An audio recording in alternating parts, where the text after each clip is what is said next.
Guten Erev Shabbos. It's been an exciting couple of weeks recently, and having been in a few different Jewish spaces off Bayview for any number of reasons, it seemed like a little report on what's happening out there in the Jewish world was due. In no way does this suggest that you venture off of Bayview Avenue.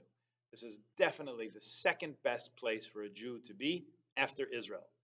But for a few reasons, various travels took me further afield, so herewith a little report.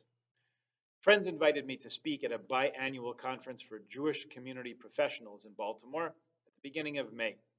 The organization is called JPRO, as in Jewish Community Professionals. It was formerly known as AJCOP, the Association of Jewish Community Professionals. No matter. In January, JPRO was subsumed under another organization, Leading Edge, a group that seeks to provide leadership to Jewish organizations, particularly in their head positions. There's a lot of Jewish organizations out there, and it is hard to keep track.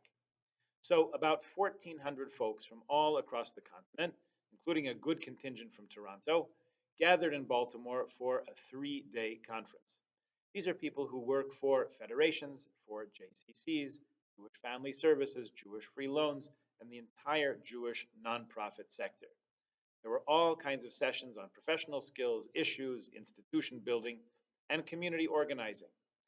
My talk at the plenary opening was about finding your Jewish purpose, centered around our reader board sign after last year's vandalism, which read, "Windows shatter easily, communities do not," meaning that supporting and nurturing Jewish communities in any way, shape, or form should be what guides and drives us, along with maybe not focusing so much on anti Semitism, which tends to distract us from working on strengthening ourselves and our communities. The real featured speaker, though, was a grandchild of survivors who was the Deputy National Security Advisor for the US government for cybersecurity. She told an anecdote about flying with the heads of the US government, and on a multi day trip, a couple days in, she was approached by the doctor on staff that noticed she hadn't been eating anything, was worried about her health. She explained that she kept kosher and she just brought her own food and she was eating in private. And they said, "Well, we're all equals here. And if you need kosher food, we'll get you kosher food." So a day or two later, she was shown to a big refrigerator stocked with Manischewitz jarred borscht, gefilte fish, matzo balls, kedem grape juice, and cup of soups. Someone had obviously cleaned out the whole kosher aisle in some supermarket to provide her what they thought she needed. It was an uncomfortable moment at first, but it led to a conversation about what actual good kosher food would be like. What stood out at this conference was the proliferation of very small, very focused, one issue Jewish organizations. This trend has been growing and going on for a few decades now. Really, the younger generations seem to have less trust in the industrial sized Jewish organizations of yesteryear, the huge federations, gigantic synagogues, global organizations, which had and may still have a place. But people seem to want a more intimate, personalized fit. So actually, our precious community here, Kehillat Shari Torah, is exactly that, and really the kind of synagogue that people aspire to. In addition to that, just a few of the organizations that were there introducing themselves were such groups as Adama, a Jewish environmental group, Amud, a Torah academy for Jews of color, At the Well, a group that promotes wellness practices for self care, Atra, the Center for Rabbinic Innovation, and Aviv, professional support for fundraisers. And as you gather, that is just some of the A's from the list. So that was the JPRO Leading Edge Conference. Then, Victoria Day week, by divine providence, the Rabbinical Council of America held its annual convention. It really is the Rabbinical Council of North America, and Toronto was the best represented city outside of New York. There used to be an RCA Canadian section, but now everyone just talks with one another. The RCA is a group of about 1,000 rabbis worldwide, although 3/4 of those are in the United States and almost a quarter in Israel, probably many retired. It also sort of functions as the alumni group for those who received their ordination at the yeshiva part of Yeshiva University, and there are plenty who studied at other institutions as well. The RCA is a close affiliate of the OU, the Orthodox Union, a very large organization that runs NCSY, the OU kosher supervision that you see on many food products. They run a lot of support for Israel, for OU affiliated synagogues, of which KST is one, university campus outreach, and government advocacy for security and for Israel, among other things. The executive director of the OU was there, along with the Dayanim, the judges of the Beit Din of America, which adjudicates divorces, financial disputes, and conversions at a national standard. A number of Israeli rabbis were there, briefing us on the situation, talking about how the religious Zionist community in Israel is feeling and reacting to the ongoing war, which is very painful to hear. Very significant Israeli was there, Rabbi Tradberks, the RCA representative in Israel, who, as we mentioned the other week, sends his warm greetings to everyone at KST. Some of the most relevant sessions were very practically oriented. There was a session with the YU, Yeshiva University Rosh HaYeshiva, of Herschel Schachter, who's the functioning posek, or halachic decisor for the modern Orthodox community in North America. He spoke about individual opinions and community responsibility in the context of the overall theory of halachic decision making. There was a session for rabbis who serve either as dayanim, judges on batei din for conversions, or as sponsoring rabbis, with a lot of useful insight about how those processes work. It was a fascinating discussion with the head of the RCA and the head of the OU, the Orthodox Union, both of whom left positions as shul rabbis to take up those executive leadership posts, mostly talking about how much they missed the people in their shuls. It was a pretty in-depth conversation about dispute resolution within shuls, also a fascinating topic. There was a guest speaker one evening, actually an old yeshiva friend of mine, Rabbi Y.Y. Jacobson. You can find him on YouTube. You can find him on the yeshiva.net. He's always got great things to say.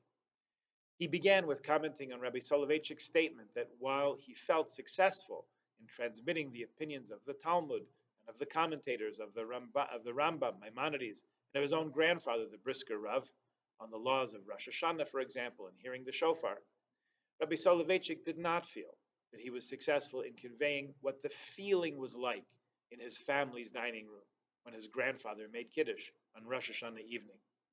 Part of the talk was about the feeling and sensing and experiencing part of Judaism being just as significant as the thinking, intellectual, learning part. By the end of the evening, the speaker had people holding hands and dancing, even standing on their chairs and singing at the top of their lungs. It was really quite moving. Now, a little bit closer to Bayview Avenue, a week ago Sunday, many of us turned out for the Walk with Israel. Now, last year we tried to organize a group. We made up signs to carry. This year that didn't seem to come together. But a very inviting spot called to me from the corner of Bathurst and Wilson, and as people walked by with their family and their friends, their organizations, it was really great to see many KSTers out there. If you'd like to organize a group for next year with hats or signs or t-shirts, as we've done in the past, that position is open, so bavakasha. Or as Shana pointed out, if we're walking for Israel next year and not in Israel. So who got the most publicity of the whole event, the whole Walk for Israel? Was it the politicians who showed up? There was a rumor that the mayor would be present. Someone can confirm if they have that knowledge. Was the press wowed with the estimated 56,000 people who came out to walk together and show their support for Israel and the hostages? Or maybe the fact that we didn't burn anything, we didn't turn over any police cars, call for the death of anyone. Mostly we just sang and cheered and walked along. Not really impressive. Didn't get a lot of press. There were a few groups of non-Jewish allies that certainly merit our gratitude for showing their support. The Iranian Friends of Israel, Christian Friends of Israel, visible in their support with signs and t-shirts and just their very presence. The habit now is ingrained to thank the police, whom we probably all appreciate a lot more than we did 2 years ago. Was it even the Palestinians who were present in rather small numbers and with their faces covered, understandably, chanting vile and ridiculous things? One guy had a sign that said, "The Holocaust was in Germany, why do we have to pay for it?" Next year, we should give him a sign to replace it that says, "Thank you, Almighty God, for giving us neighbors who would teach us to irrigate and farm and build universities and hospitals, show us how to grow a tourist industry, and a functioning civil society if we would just stop killing them for a few minutes. That might not fit on one side. We may have to take two sides. Who knows? Who got the most press was the six guys dressed in Hasidic clothing who stood next to the Palestinians and denied that Judaism believes in a Jewish state. These guys, the Nature Karta, guardians of the city, part of a group founded in the 1930s, that is not in favor of a Jewish state in the land of Israel, run by secular authorities. They would only be happy with a Jewish state run according to Torah, which is their right to believe. There was a great debate 150, even 100 years ago, among rabbis and activists if the state that many were dreaming of and some were working for should be secular, pluralistic, democratic, or religious, and if religious, how much so? You can easily observe that the contemporary state of Israel involves a lot of compromise, a lot of compromise. No one, it seems, is completely happy, but almost no one is completely unhappy. And if they are, they either stay and vote or they leave. This very small group, Wikipedia says there may be a couple of hundred supporters worldwide, is so strident in their beliefs that there should not be a secular Jewish state, that they will actually stand side by side with people who call for the death of Jews. Rahmana litzlan, it's a mercy upon them. Rabbis, for whom we should have great respect, have called this group misguided and embarrassing, have denounced their beliefs and certainly their tactics. There is definitely an element of publicity seeking. The proof is in the pudding there. They stand out in a crowd, they're obvious, they're visible, and they get the attention they crave. But now you know, this is not a group that has anyone's endorsement or support. Wikipedia reports that one of the Rebbes of Satmar, the best known non-Zionist Orthodox group called Nature Karta, a terrible Chilul Hashem, a desecration of God's name. So there you have it, a nice day nearly ruined by a few ne'er-do-wells. Let's not end on that miserable note. Let's rather remember that this week's portion of Nasso means to raise up, to lift up, to elevate. When the Kohanim raised their hands to bless the Jewish people, the text, they say, from this week's Parsha, Yevarechecha Hashem v'yishmerecha, and so on, that we will read this Shabbos, they lift their two hands up together, the right symbolizing kindness and love, and the left symbolizing severity and judgment, and they hold them together. We don't see it because it's under the talus, but that's what they're doing, or so they say. Rav Leibel Eger says that lifting the hands for Birkat Kohanim, Duchening, is meant to transform the two hands into one, representing only the hand of kindness and love, with no mixture of judgment or severity at all. This is based on the Zohar's observation that when Aaron HaKohen, Aaron, first blesses us, it says Yado. He lifted his hand, singular. Later it mentions lifting both hands, plural. The inference is that the two become one, with only chesed, only love and goodness. May the peace that is coming to us and to Israel very soon be just that. All chesed, all kindness, only good. And the kind of good that we don't have to explain why it's actually good, rather the kind of good that is obviously and evidently so. Shabbat Shalom.